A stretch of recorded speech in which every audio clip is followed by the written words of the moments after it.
Hey everyone, I am Kathy Reisenwitz, and you're watching The Kathy Reisenwitz Show. Today I'm joined by Gina Luttrell. She is editor-in-chief of the fantastic libertarian lady blog Thoughts on Liberty. Gina, how are you doing today?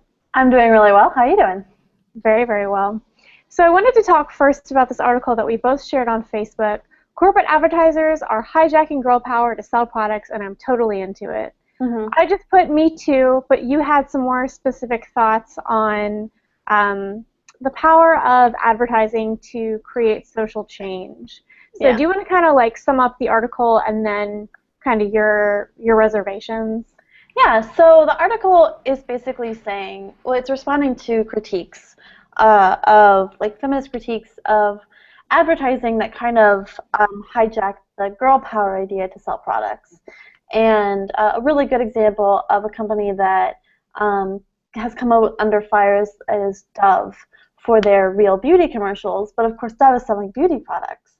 So it's kind of, a lot of feminists feel like these companies aren't really engaging in like things that really empower women. They're just using the idea of female empowerment to sell their products. And so this idea, this article is kind of addressing those concerns and saying, you know, yeah, that's what they're doing, but they're also doing really cool and really good things. They use the Always commercial as an example. For people who may not be familiar, the Always commercial is like a 5-minute spot. It's really long, and it gets a bunch of people in front of a camera and says, you know, run like a girl, and you know they're like flailing their arms and being goofy, and then you get these younger girls, and they're like run like a girl, and they're just like powering through, and they're, you know, running. And like the actual advertisement is very minimal. Like there's just like an Always, you know, logo at the end, and the writer was like, this is great because they're delivering the message of female empowerment to people in this sort of mass-produced way. And my thoughts on that was that girl power marketing is just another kind of segmented marketing, and you're talking to people who already agree with you. So for someone for whom that commercial appeals, to buy that product is someone who already believes in, you know, female empowerment, and you know the idea that like the sort of like a girl statement as a pejorative is a bad thing. And I'm not really sure how much overt messaging like that really contributes to people changing the way that they perceive women and girls. I have seen some commercials that I think are better, and there's not really an overt message. It's just like, so to contrast, like the typical like household product commercial is a woman with a bunch of kids like running around her, and she's like, oh god, this sucks, and I have Bounty, it makes it easier, and like they wipe up. And like the commercials that are actually very good, I think, are commercials that take that scenario and put a dude in them, or you know, a commercial that takes, you know, someone's driving this truck and you know it gets all muddy and there's like the inspirational music, you know how truck commercials are, and then like a woman comes out and it's not like a huge thing, it's just a woman construction worker or a woman, you know, architect or, you know, whatever. Like I think that advertising, and I realize that I'm being very long-winded here, and so I'll wrap it up. But I think that advertising does have the ability to establish what is normal and what we see as normal. And I'm not convinced that the overt girl power stuff is helping, but I think that advertisers can have a positive impact if they look at the archetypes that they're selling and subvert them. I think that's that's kind of the point that I was going to make, and I didn't get it out of your Facebook status, but it's very well articulated that you're right. The overt girl power message only works, and they're only going to use it if it appeals to people who are already bought into the message. And I like your point about the more subtle messaging. A good example of that when I was in Germany, I got to talk to the guy who ran Angela Merkel's re-election campaign, and she represents a party that's pretty conservative and for Germany. And so part of their campaign was to use ads that were very unusual for German politics. And one thing that they did was they had a home setting where it was a dad flipping pancakes with the kid looking on. And they wanted originally to only have the dad, but then they were like, oh, well, you know, we're conservatives, so the mom needs to be in the background, but she was like in the corner far away. Yeah. And I agree. I think normalizing what we want to see without that, you know, we're all on the same page. It's like, this is just a new page, you know. It's a page we don't see often enough, and it's not weird enough to be alienating, but it's not common enough to be perpetuating stereotypes. Yeah. That's kind of what we need, I feel like, to accomplish. But another thing I wanted to talk about is I completely agree with you that, and I may be misstating what you're saying, but it sounds like what you're saying is that, you know, the feminists, not a monolith, but, you know, the feminists have a point about narrow patriarchal beauty standards and the I guess goodness or utility of advertising beauty products to women. At the same time, I think the feminists put themselves at a disadvantage both to get their ultimate goals accomplished and just for a prosperous society when they take a specifically anti-capitalist, anti-marketing stance. Because there's a difference between what people should want and then what they do. And while I might want everyone to buy organic paleo food and not slather their faces in makeup, me like criticizing the market for providing people those things and trying to sell it to them seems like a problem, a fool's errand first, and then just kind of, you know, a bad thing. So I feel like it would be great for individualist or libertarian feminism to take that middle road where we say it would be better if people wanted this other thing, but it's also very important that we keep the market free. And I don't know. What do you think? Oh, so I mean, I have a couple of different thoughts. The first is, like, I think that I don't know how prevalent specifically anti-capitalist feminism is, because here's the thing, like, if you're talking to someone who is of the opinion that that capitalism is inherently patriarchal, then destroying capitalism is part of their feminist project, right? Right. So you're kind of fighting someone on two different ideological fronts, right? And I think that there is space for libertarian feminists to come in and say, free markets, you know, as opposed to capitalism, if you want to draw the distinction between the two, free markets aren't inherently patriarchal, they're inherently egalitarian. And we can use that mechanism to further equality between sexes, between races. I do believe Marx thought that that's what was going to happen. And, you know, you can appeal to them from that perspective as well. So that's usually how I go about it, but arguing with people who are anti-capitalistic is incredibly difficult because they have a framework of thinking that requires you to deconstruct a lot of what they think about capitalism and free markets in the first place. So it's not like you're talking to someone and you're speaking the same language, because you're not. You have to break down what it is that they're saying and how they view capitalism and how they view free markets before you can start talking about an extension of that to egalitarianism, I think. The second thing that I wanted to say is that it's really interesting because this reminds me a lot of this conversation about how advertisers can shape society. Reminds me a lot of a piece that we ran at Thoughts on Liberty a few weeks ago called Libertarian Paternalism, or like, what is libertarian paternalism?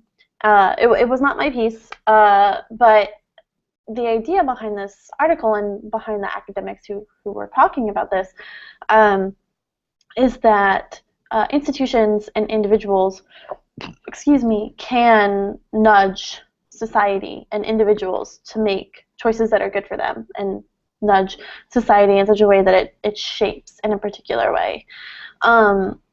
The interesting thing about that, and to bring it back to the anti-capitalism point, is that people aren't, like, advertisers and companies, for the most part, aren't really interested in social good outside of what their product delivers, but they're interested in making money, right? And I think that a lot of mainstream feminists don't understand that, and I think that, again, it's a place for libertarian feminists to come in and say, okay, how can we use the profit motive to incentivize people to make good decisions and to advertise in such a way? But gender segmented marketing is actually a huge moneymaker, and it makes a huge difference in profit margins for all kinds of things like beauty products, toys, all this sort of thing. There's a great article or a great video, and I can't believe I'm about to say this, a great BuzzFeed video that explains, like, the history of gender segmented marketing. And it's not about enforcing gender roles, it's about making money. And that, I see that as particularly difficult to break down. And I think that both libertarian feminists and anti-capitalist feminists have their work cut out for them if that's something that they want to do. Yeah, I mean, I think that you're absolutely right about we've got to define our terms, and one huge weak spot of people who are pro-markets is that I feel like we either don't actually understand the arguments against capitalism, right, or we don't take them seriously enough, or we just don't bother to indicate that we understand, and I think that that's really alienating. It feels to me like there's a lot of, I see it in two places, a lot of anti-capitalist feminism. First is in these kinds of critiques where what I see oftentimes from feminists is, okay, the message is great of these kinds of commercials, but it's still capitalism. Mm-hmm. And the other place I see it is just in kind of a lot of feminism is academic, and academia tends to be anti-capitalist. Mm-hmm. And I feel like talking to those people, converting anti-capitalists, is probably not something that's generally going to happen. I think there are a lot of people on the margins who are being exposed to anti-capitalist arguments and not really seeing them rebutted and not really seeing any alternative. Mm-hmm. And so for those people, I think that it's helpful to say, okay, here are the legitimate criticisms of capitalism. I agree, like, these are legitimate criticisms. I think if by capitalism we mean the current distribution of capital, if we mean the mixed economy, then absolutely capitalism is patriarchal. And to deny that makes us look, ignorant and tone deaf. Yeah.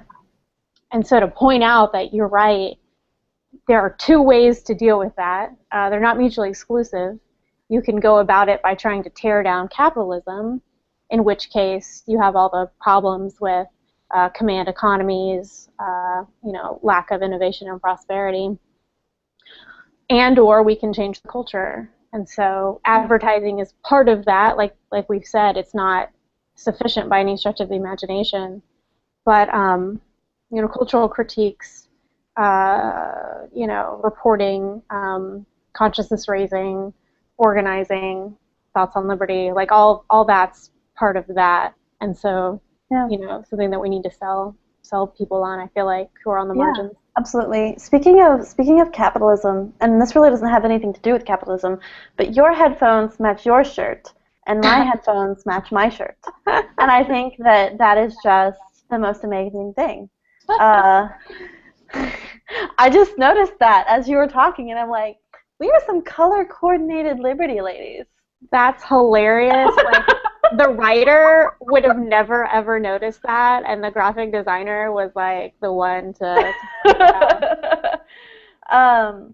Yeah, so I needed to point that out to everybody. But the problem is that, like, I'm not even sure that anti-capitalist feminists would describe capitalism as the current status quo. I think a lot of educated people understand that the status quo isn't really capitalism. It's closer to like a mercantile system, and but you talk about capitalism like in its bare definition of like the capital the means of production are owned by individual people. And you look at it from a feminist perspective, and they're like, okay, well, for the vast majority of history, that's all been men. And you're talking about institutions that are so entrenched in the way that we think that I can definitely understand how feminists would say there's no way that we can keep a capitalist system and make it egalitarian. It's like... It's okay, so this is a brief anecdote, but I promise I'll bring it back. So I was thinking the other day about how people call libertarians selfish.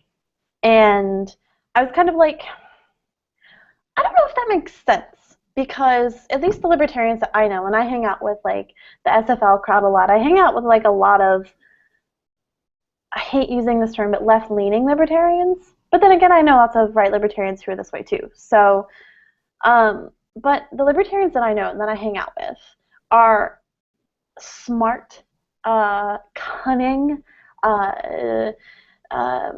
ambitious, driven people.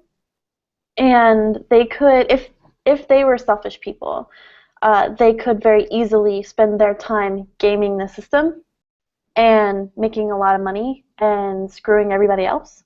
But instead, they're working to break down the system in which they have an advantage. And I kind of see that as an incredibly selfless thing. By someone who is not, by people who are not motivated by profit margins or necessarily rational self-interest, but by purpose and by idealism. And to bring it back, and I did say I would, I kind of see that dichotomy as something that the anti-capitalist feminist struggles with, right? So as someone who believes in equality for women, you can say, okay, we can either break down the system that's inherently flawed and inherently biased against women, or we can go the cheap way and try to game the system. And to be honest, in a lot of ways, I have more respect for people who want to break down that system than I do people who want to game the system. And I think that girl power advertising is a way to kind of game the system. But if you look at the way that things are set up, that's not really going to be successful in your project of making women more equal participants and more equal members of society, because the problem from the anti-capitalist feminist perspective, and one that I sympathize with, is that the problem is in the very structure of how things are set up. That makes a lot of sense. Okay, well, we're about out of time, and I didn't know if we would have 30 minutes to say about this, but I'm not terribly surprised that we did, and your thoughts were so, I mean, Gina had about 2 seconds to prepare for this, and was incredibly on point, articulate, awesome. So thank you so much. I wanted to give you the last few minutes for the 2 people who don't know where to find you online. And I want to say I said that Gina is a graphic designer, and she is, but she's also a very brilliant writer. So where can people find your stuff, Gina? As you said at the beginning of the podcast, I run a website called Thoughts on Liberty. That's where most of my passion is right now. It is a women's libertarian website, all women, all the time. In my personal capacity, I'm an arts and entertainment columnist at Mike, and I also have a button column on The Blaze. So that's where you can find me. Awesome. Thank you so much again, Gina, and thank you guys so much for tuning in. New videos every Monday, Wednesday, Friday. Please like, comment, share, subscribe.